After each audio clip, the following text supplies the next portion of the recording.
Olá, graça e paz a todos os ouvintes que estão aqui conosco sintonizados nessa programação especial, porque o Espírito Santo, em todo momento, ele deve ser especial na nossa vida.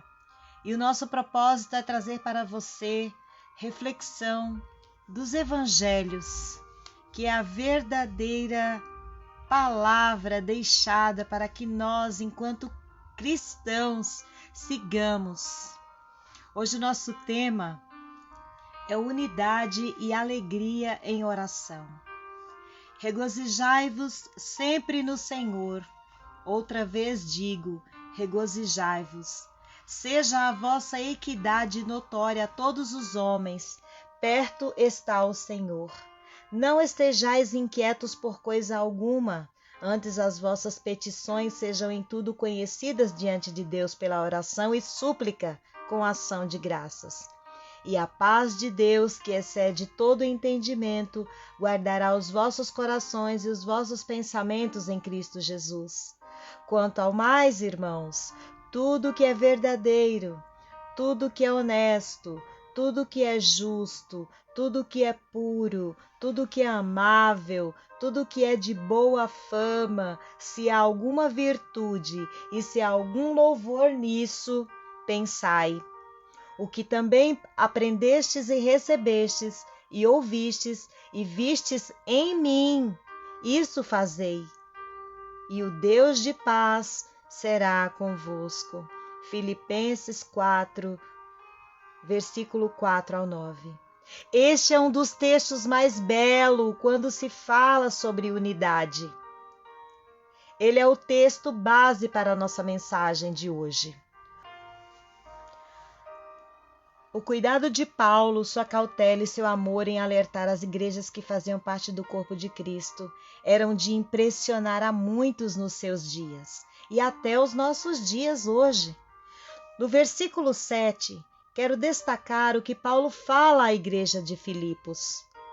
E a paz que excede todo entendimento guardará os vossos corações e os vossos pensamentos em Cristo Jesus. Deus nos chama a cada dia para reformar nossos conceitos, reformar nossas atitudes, reformar nossos pensamentos, reformar nossos conhecimentos, sempre em busca de paz. Quando falamos em exceder no pensamento, quero dizer que o que devemos fazer deve estar acima do que somos capazes de imaginar. E a promessa é essa, que esta paz guardará nosso coração, que são as emoções, e que esta paz guardará também a nossa mente, que são nossos pensamentos. E quando é que a paz excede todo entendimento? Quando eu guardo o coração e a mente em Cristo Jesus. E guardados nele, as chances de não pecarmos são muito maiores. Neste mundo físico será impossível alcançarmos a perfeição, mas podemos, como eu disse, guardar o coração e a nossa mente para que o mal não tenha oportunidade de invadir. Deixando bem claro que nós somos responsáveis de estar o tempo todo em constante vigilância, jejum e oração. Afinal, estamos falando sobre a unidade e a alegria em oração. Essa unidade deve ser em tudo nas nossas vidas, porque se você é a igreja de Cristo, a igreja que é você tem que praticar essas três funções para ter unidade e alegria em oração. E essas três funções, que são a prática do jejum, da oração e da vigilância, irão facilitar muito em nos conduzir para a eternidade. É preciso limparmos a poeira dos bancos do nosso templo. E essa poeira pode ser muitas coisas, e que representam os obstáculos que impedem de nos aproximarmos de Cristo.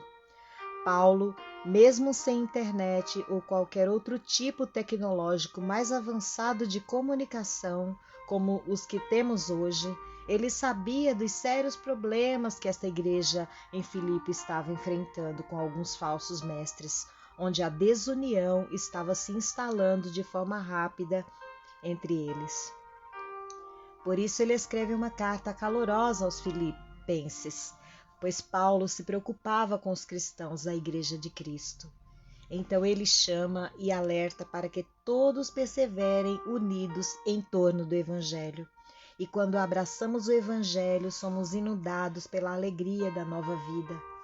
E quando focamos no Evangelho, somos inevitavelmente levados a abraçar o outro. Pelo menos é o que deveríamos fazer. Abraçar, amar e cuidar uns aos outros devem estar em nós, assim como nós estamos em Cristo. Quando recebemos o verdadeiro, somos levados a querer cultivar relacionamentos mais harmoniosos com as pessoas e principalmente com aqueles que também estão conosco no Evangelho. Isso não significa dizer que vamos ignorar o fato de que somos diferentes uns dos outros e que pode haver sim diferenças significativas entre nós, mas essas diferenças não podem ser usadas como justificativas para mantermos uma atitude de rivalidade com o próximo. E nem tampouco essas diferenças devem ser usadas como combustível para alimentar a desunião. A alegria de Paulo transbordava em Filipenses e, sem sombra de dúvidas, era incompreensível, porque não traz conforto, pelo contrário, ele precisava chamar a atenção daqueles irmãos para que eles não caíssem nas garras dos falsos mestres.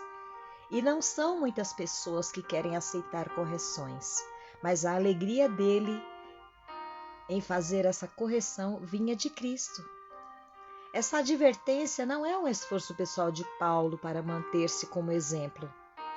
É algo sobrenatural para que o povo viva em unidade e ainda por cima alegres por receber, através de Paulo, uma correção pelo Espírito de Cristo. Precisamos suplicar a Deus para ter essa mesma alegria. Não podemos esquecer que Cristo é o nosso maior tesouro. Quem está em Cristo tem tudo. Vamos entender que, apesar dos conflitos, a nossa busca em sentir a alegria que Cristo Jesus nos dá é uma busca diária. É impossível estarmos alegres o tempo todo. Quando acordamos, não tem um botão aonde vamos ligar estar alegre e outro botão para desligar quando não estamos alegres.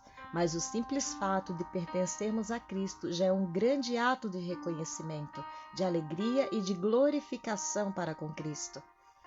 Quando a tristeza bater à sua porta, não quer dizer que você irá recepcioná-la com um sorriso no rosto, porque temos que ser alegres, pois cada um, na sua natureza carnal, tem uma estrutura, e muitos desmoronam quando recebem as notícias tristes. Então foi conduzido pelo Espírito ao deserto, para ser tentado pelo diabo. E tendo jejuado 40 dias e 40 noites, teve fome. E chegando-se a ele, o tentador disse: Se tu és filho de Deus, manda que essas pedras se tornem pães. Ele, porém, disse: Está escrito, nem só de pão viverá o homem, mas de toda a palavra que sai da boca de Deus. Então o diabo transportou a cidade santa e colocou-o sobre o pináculo do templo. E disse-lhe: Se tu és o filho de Deus, lança-te daqui abaixo, porque está escrito que aos seus anjos dará ordens ao teu respeito e tomar-te-ão nas mãos para que nunca tropeces com o teu pé em pedra. Disse-lhe Jesus: Também está escrito, não tentarás o Senhor teu Deus. Novamente o transportou o diabo a um monte muito alto e mostrou-lhe todos os reinos do mundo e a glória deles. E disse-lhe: Tudo isso te darei se prostrado me adorares. Então disse-lhe Jesus: Vai-te, Satanás, porque está escrito, ao Senhor teu Deus adorarás, e só a ele servirás. Então o diabo o deixa, e eis que chegaram os anjos e o serviram. Mateus 4, do 1 a 11. Neste texto diz que Jesus foi levado ao deserto, enquanto ainda estava na sua forma humana, e tendo jejuado 40 dias e 40 noites, teve fome, e ainda foi tentado pelo diabo para quebrar o seu propósito de jejum, onde o mesmo diabo, se aproveitando da sua natureza vulnerável, também lhe ofereceu poder. Mas quando se está firme no propósito de se afastar de qualquer tipo de mal, pode ter certeza que através do compromisso de jejum e oração a vitória é garantida. E por que Jesus venceu? Porque diz no versículo 2: e tendo jejuado 40 dias e 40 noites. O texto não diz que ele ia jejuar, ou que estava jejuando, ou que pensou em fazer um jejum. O texto diz que já havia jejuado. Jesus estava com fome física, mas o espírito estava fortíssimo. Por isso ele venceu as investidas do diabo. E só se vence as investidas do diabo se formos comprometidos com o desafio do jejum, oração e vigilância. E por que jejuamos? Em obediência à palavra de Deus, para nos humilharmos diante de Deus, para obtermos vitórias sobre as tentações e as forças do mal. Jejuamos para vencermos todos os tipos de crises. Jejuamos para nos santificar. Jejuamos para crescermos em entendimento espiritual e, por fim, jejuamos para sermos guiados pelo Espírito Santo. O jejum, a oração e a vigilância são práticas que não podem se afastar da vida do cristão. Deve ser uma prática constante. E ser constante significa estar o tempo todo praticando essas 3 práticas. O jejum tem o poder de evidenciar e nos mostrar coisas que nós muitas vezes não pedimos. E na maioria das vezes, Cristo vai nos revelando muito mais sobre o reino espiritual. Quando buscamos as coisas que são do alto, vamos nos aproximando mais e mais de Cristo. Nos esforcemos, excedamos em busca de estar mais próximos de Deus, esse Deus tão maravilhoso. E a oração? A nossa oração não deve ser uma ladainha, aquela que a pessoa repete de forma monótona e tediosa. Não! A nossa oração deve ser aquela que vai fazer os ouvidos espirituais do Pai Celestial se inclinarem para ouvir as súplicas dos seus filhos. Vigiai e orai, para que não entreis em tentação. Na verdade, o espírito está pronto, mas a carne é fraca. Mateus 26:41. E o exercício de reforçar com a vigilância não pode faltar. Assim o disse Jesus quando subiu para orar no Getsêmani.